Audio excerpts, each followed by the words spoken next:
Good morning students. आपने पाठ 3 घनिष्ठ मित्र पढ़ लिया होगा। उसके प्रश्न उत्तर शब्दार्थ लिखे होंगे। नहीं लिखे हो तो बेटा आप आराम से काम पूरा कर सकते हैं। कोई जल्दी नहीं है कि आपको एक ही दिन में पूरा करना है।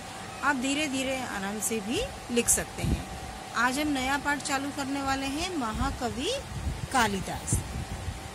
महाकवि कालिदास की ये कहानी है जिसको मैं आपको पढ़ के बताऊंगी। तो आप प्राचीन समय में राजा शारदानंद की पुत्री विद्योत्तमा की सुंदरता और बुद्धि की चर्चा चारों ओर थी। एक राजा थे जिनका नाम था शारदानंद, उनकी पुत्री थी जिसका नाम था विद्योत्तमा।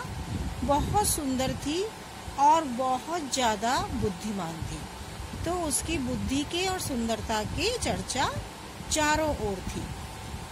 राजकुमारी ने विवाह करने के लिए शर्त रखी कि वह केवल उस व्यक्ति से विवाह करेगी जो शास्त्रार्थ में, शास्त्रार्थ का मतलब क्या होता है, जो उसके साथ विद्या का, बुद्धि का जो मुकाबला होता है उसमें उसको जो हरा देगा उससे वो शादी करेगी। मतलब वो उससे कुछ क्वेश्चन करेगी, वो सारे क्वेश्चन ज्ञान से आधारित होंगे या बुद्धि से आधारित होंगे। तो वो क्वेश्चन अगर वो उससे जवाब दे देगा और उसको हरा देगा तो विद्योत्तमा उससे शादी कर लेगी। देश विदेश से अनेक विद्वान आए, पर उनमें से कोई भी विद्योत्तमा को शास्त्रार्थ में हरा नहीं सका। विद्योत्तमा ने जो जो क्वेश्चंस उससे किए वो उनके आंसर नहीं दे पाए और देश विदेश से अनेक विद्वान आए, पर विद्योत्तमा को कोई भी हरा नहीं पाया। कुछ विद्वानों ने राजकुमारी का घमंड तोड़ने के लिए उससे बदला लेने की सोची। क्या किया कुछ विद्वानों ने, जो राजकुमारी का देखा कि इतना घमंड है, ये किसी से भी शादी करने को राजी नहीं हो रही है, तो उसका घमंड तोड़ने के लिए उससे बदला लेने की सोची। जंगल से गुजरते समय विद्वानों ने देखा कि एक आदमी जिस डाल पर बैठा था, देखो बेटा पिक्चर में ये जो आदमी है ये जिस डाल पर बैठा है, ये इस डाल को देखो यहाँ से काटने की कोशिश कर रहा है। अब आप बताओ, अगर ये डाल यहाँ से कट जाएगी तो इस आदमी का क्या होगा? गिर जाएगा ना नीचे। आप ध्यान से देखिए इस चित्र को कि यह आदमी जहाँ जिस डाली पे बैठा है उसी डाली को अपनी कुल्हाड़ी से काटने की कोशिश कर रहा है। अब जब यहाँ से डाली में कट लग जाएगा तो डाली नीचे गिर जाएगी। तो उन्होंने देखा कि एक आदमी जिस डाल पर बैठा था उसे ही कुल्हाड़ी से काट रहा था। वे बोले, यह तो महामूर्ख है, क्योंकि ऐसा काम तो वही करेगा ना जो महामूर्ख होगा। क्यों ना विद्योत्तमा का विवाह इस महामूर्ख से करवा दिया जाए। उसका घमंड ऐसे ही चूर चूर किया जा सकता है। चूर चूर का मतलब होता है कि उसका घमंड ऐसे ही तोड़ा जा सकता है।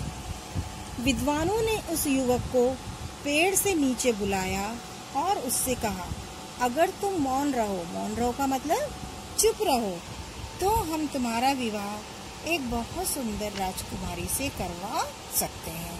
क्या कहा था उससे कि अगर तुम मौन रहो।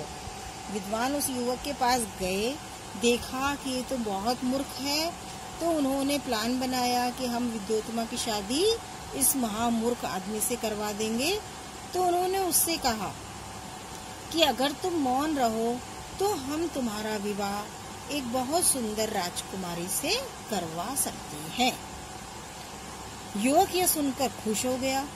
विद्वान उसे सुंदर कपड़े पहनाकर विद्योत्तमा के पास ले गए। उसको बहुत अच्छे अच्छे कपड़े पहनाए और राजकुमारी के पास ले गए और बोले, ये हमारे गुरु हैं। अच्छा बच्चों, ये वाली बात बताओ, तो जो विद्वान लोग थे झूठ बोल रहे थे या सच बोल रहे थे? वो बिल्कुल झूठ बोल रहे थे, क्योंकि वो किस आदमी को लेके गए थे? जो आदमी महामूर्ख था। लेकिन वो इस आदमी को क्यों लेके गए थे? क्योंकि उनको राजकुमारी का घमंड तोड़ना था और उनको राजकुमारी की शादी के लिए उस व्यक्ति को ले गए। और बोले,